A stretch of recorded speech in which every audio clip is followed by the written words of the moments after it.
Hi Haven Kids, this is Jeannie. I'm back to give you your third lesson while we are social distancing and doing things virtually. Hopefully you've been watching my lessons. I did one on the mood meter. I did one on the penny story, and today I have another story for you.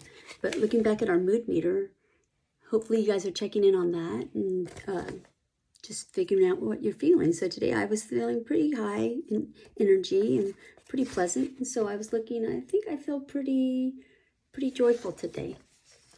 So check in with your mood meter. And don't forget, if you've done a meta moment board, I want to see some of those really beautiful creative artwork that you guys have been doing. Send me a picture, okay? So today I want you to do me a favor and go run and get a book. Press pause and go get a book and come back. Okay, did you get your book? I have a couple books here I wanted to show you. Actually, I have a stack of books. I have this one, Peter Pan. Have you heard this story? It's a fantasy book. I have one that I'm reading. It's called Dance of the Dissident Daughter. It's an adult book. Enjoyed that because you can see all my mini tabs. I really like this one. It's called Where to Begin by Cleo Wade. It's actually a poetry book. So there's poetry in here. Walk into more rooms saying, I'm here to help. It's a fun poetry book because I could also color it. Become intimate with generosity. Here's another book. It's called Howard Zinn, The Young People's History of the United States. This one's a history book. And then this one, Sadako and the Thousand Crates. This is a historical fiction book about a little Japanese girl in Hiroshima. But this is one of my favorite childhood books. It's called A Wrinkle in Time by Madeleine L'Engle. And if you haven't read it, read this one. So take a look at your book. And how many pages does yours have? Mine has 245 pages. And how many chapters does yours have? If yours is a chapter book. This book has 12 chapters. That's quite a bit. There's one more book I wanted to show you guys today that we could talk about. And it's this one. Oops. Hold it this way. It's not a journal, although it looks like a journal. It's a Bible. And this Bible I've had since I was a young teenager. And I just wanted to talk about this because a lot of the stories we hear, a lot of the things we do at church, the stories come from right here in the Bible. And I just want to give you a little bit of background about the Bible. This book has actually been translated into 1,548 languages.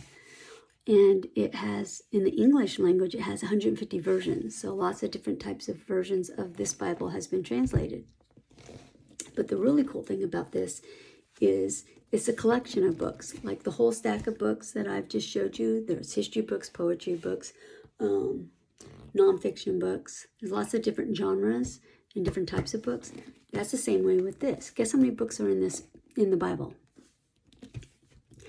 On Sunday, someone guessed 100 books, but actually it's only 66 books. And you might not think that's a lot, but that's kind of a lot of books in here, right? 66 books in here, and there's lots of different types of books, and it's divided. The Bible is divided into Old Testament and New Testament, 2 sections, and in the Old Testament there are 39 books, and in the New Testament there's 27 books. And there's different types of books, just like the stack of books I read or showed you. There's lots of different types of books in the Bible. In the Old Testament, there's books about law. There's books about history. There's books about poetry. There's books written by the prophets. That's in the Old Testament. And in the New Testament, there's the Gospels. Those are the books in the New Testament that are about Jesus. There's a book on church history in the New Testament. And there are lots and lots of books in the New Testament that are called letters or epistles. And those are the letters that Paul wrote to the different churches in the area. Corinth, Ephesians, Philippi. So there's a lot of different types of books in here. So when you guys did Godly Play, or when we do Godly Play, you guys have heard stories from the Bible. So a couple weeks ago, we did the story on the Good Shepherd. That story was from the New Testament. When we did stories about Jesus's birth, that was in the New Testament. When you guys, if you remember when Jill did the pictures of creation, that's actually in the Old Testament. If you remember the story of Noah, that's in the Old Testament. The story of Moses in the Old Testament. Trying to think what other stories you might have heard in Godly Play. But most of the stories you hear, or all the stories you hear, are actually coming from the Bible. Some Old Testament stories, some New Testament stories. And so you've heard a lot of stories from the Bible. Today I wanted to take a look at a book in the Bible that is called Psalms. And Psalms is a book of poetry. And poetry could be songs. It could be just spoken word. It could be happy songs and poems. It could be sad songs and poems. Lots of different types of poems. If you've read Where the Sidewalk Ends, that's a book of poems. So there's lots of different types of poems you might have read too. But today we're going to look at Psalm 139. And this poem was written by David. And it says, "You made my whole being. You formed me in my mother's body. I praise you because you made me in an amazing and wonderful way. What you have done is wonderful. I know this very well. You saw my bones formed as I took shape in my mother's body. When I was put together there, you saw my body as it was formed. All the days were planned for me, were written in the book before I was 1 day old." Doesn't sound like a poem, but it is in the book of Psalms, so it's considered poetry. I'll read it again. And as I read it, I want you to think about, David said, "I praise you because I am made in an amazing, wonderful way." I want you to think about how you are amazing and wonderful. But I'm going to read the poem again. "You made my whole being. You formed me in my mother's body. I praise you because you made me in an amazing and wonderful way. What you have done is wonderful. I know this very well. You saw my bones being formed as I took shape in my mother's body. When I was put together there, you saw my body as it was formed. All the days planned for me were written in your book before I was even 1 day old." God made you amazing and wonderful, and he formed you before you were even 1 day old. So I want you to think about, what about you is amazing? What about you is wonderful? Some of the answers I got from the kids were, from your friends, are that they are a great dancer. They are a great baker. They're really good at building Legos. They like to read.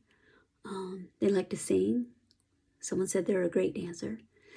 So each of us, God made us unique and different and special. And we each are amazing and wonderful in our own way. For me, I would say, I don't know, I like to read. And I always tell people my superpower is joy. I like to bring joy to places and to people and to situations, and to smile and give you guys hugs. I love kids. And so I think that's how God made me. He made me amazing and wonderful in those ways. So I want you to know that you don't have to be like everybody else. You just have to be you, and that you're amazing and wonderfully made. I want you guys to repeat after me. I praise God. Repeat after me. I praise God because God made me. God made me amazing, and God made me wonderful. I want you guys to remember that. And I actually made a color sheet that has the Bible verse on there. I praise you because you made me in an amazing and wonderful way. What you have done is wonderful. You know this very well. I know this very well. Psalm 139:14. I'll send this as a link to your parents. So if you want, it'll be printed out like this, and you guys could color it. And what I do with Bible verses sometimes, I hang it on my mirror in my bathroom to remind me of the promises in the Bible. Okay? Hopefully you guys could do that. And I'm going to pray for you guys, and then see you next week. So God, I pray that everyone listening to this message, that they'll remember that they are beautifully and wonderfully made, or amazing and wonderfully made. And that sometimes when we don't feel so amazing and we don't feel so wonderful, that you'll remind us of that Bible verse, that we're amazing and that we're wonderful, and that we could rest in that promise, God. And I just pray that you'll bless that promise over these children, and remind them daily that they are amazing and wonderful. In Jesus' name, amen. Thank you for listening, and I'll see you next week.